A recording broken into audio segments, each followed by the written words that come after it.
This house is criminally underrated, especially Vanille Supermassive, which is one of the best vanillas I've ever smelled.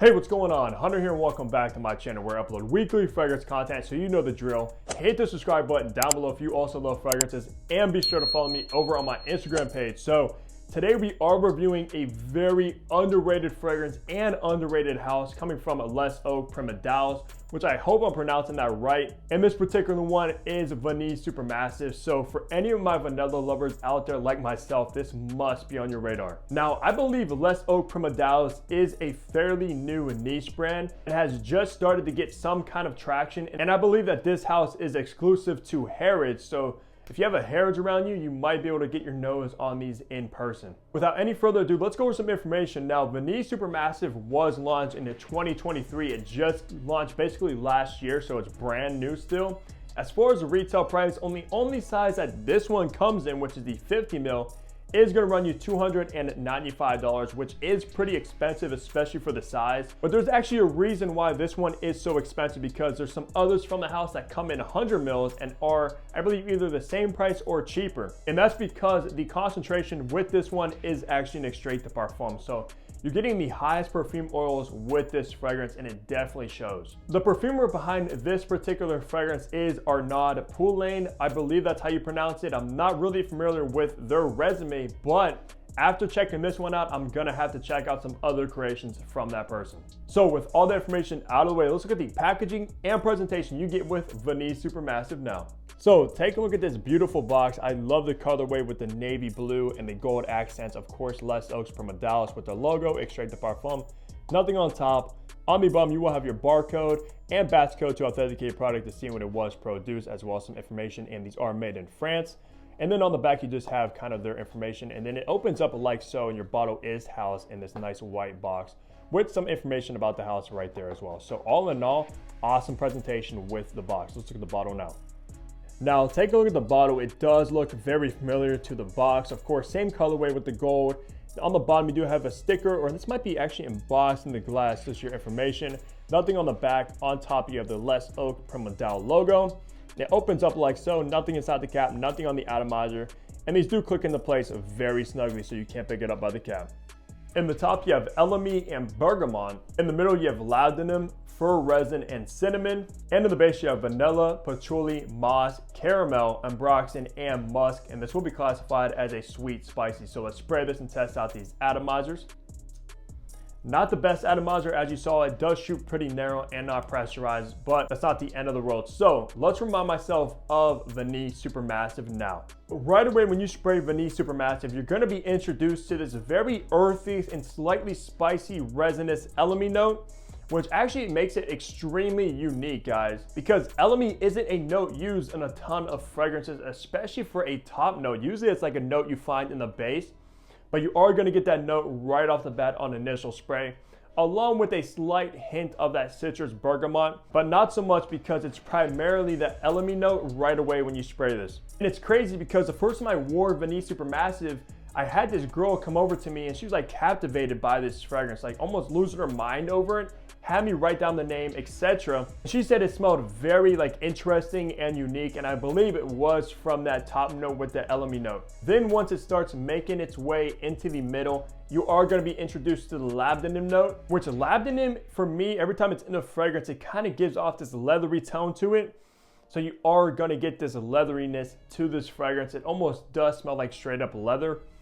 Also a little bit of a smoky vibe. I'm not getting much of the cinnamon, maybe a little bit of that green fir resin, but primarily it's the laudanum taking over the middle of this. So far, it's just very spicy, earthy, resinous, smoky, and a little bit leathery. Finally making its way into the base is where it gets its name Vanille Supermassive, because you are going to get this very natural, authentic vanilla note that is so spicy, so warm, comforting, creamy.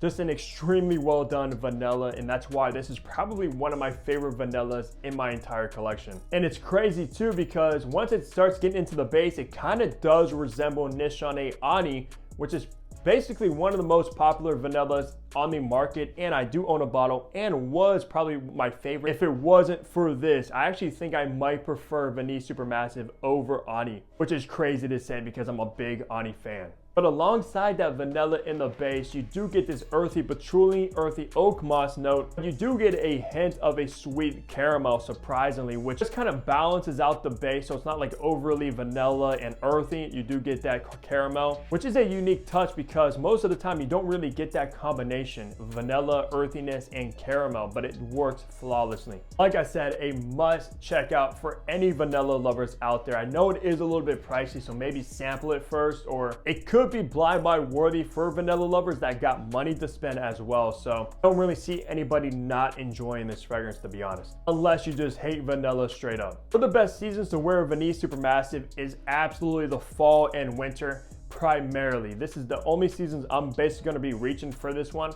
I'm gonna stay away from like the spring and summer because personally it's a little bit too spicy, earthy, and resinous for the high heat. But trust me, this is gonna shine during the cold months. For occasion, this is actually very, very formal. Like when I smell this, I picture somebody in like a suit, a nice kind of button up, or even maybe a tuxedo going to a wedding or a gala.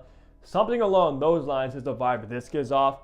At the end of the day though, you could dress it down. I know vanilla by itself is a very casual kind of a fragrance note, but with everything else mixed in together with the elemi, the labdanum, the earthy patchouli, etc., does make this one a little bit more classy. For gender, this is literally right down the middle unisex. It's not even unisex leaning feminine or unisex leaning masculine.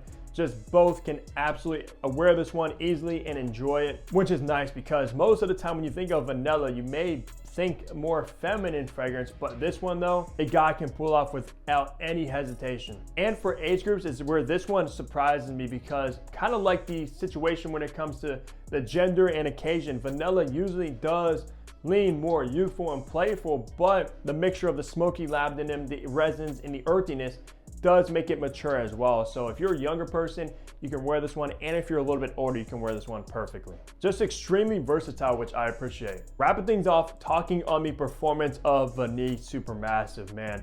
This stuff is easily above average when it comes to longevity and projection even. You're gonna get over 12 hours of good longevity on skin, like not even spraying your clothes. Because if you spray your clothes, it's gonna easily last a few days, but on skin, primarily easily 12 hours without any hiccups. So this is not something you're gonna have to reapply. You're not even gonna have to spray a lot of, obviously being an extrait de parfum, and you are only getting the 50 ml. This should last an extremely long time. And for the projection, which surprised me because most of the time extraits usually don't project as much as something like an eau de toilette or even an eau de parfum, but this one, almost a room filler, does have a nice loud commanding presence about it when you wear this. So people will smell you, so just keep down the back of your head. When you walk into a room, the majority of people will get a whiff of this like before you even enter. It's the kind of fragrance that makes itself known before they even see you. For the sillage, when you're just like walking around doing your thing throughout the day, it's gonna leave a heavenly sillage behind you that moves with the wind and the air. And if you think this fragrance smells good up close, it smells even better mixed with the air. Just an outstanding vanilla fragrance, and I think once people start getting their nose on this and words start getting out, it's gonna become pretty popular. But that's gonna do it for my review of Les Eaux Primordiales Vanille Supermassive. Let me know down below if you actually ever heard of this house, if you tried anything from the house, and if so, leave some recommendations down below for me to check out. But that's gonna do it for the review. Leave a like on the video, subscribe below if you guys haven't already, and you already know I'll be back here in my next upload. Take care, everybody.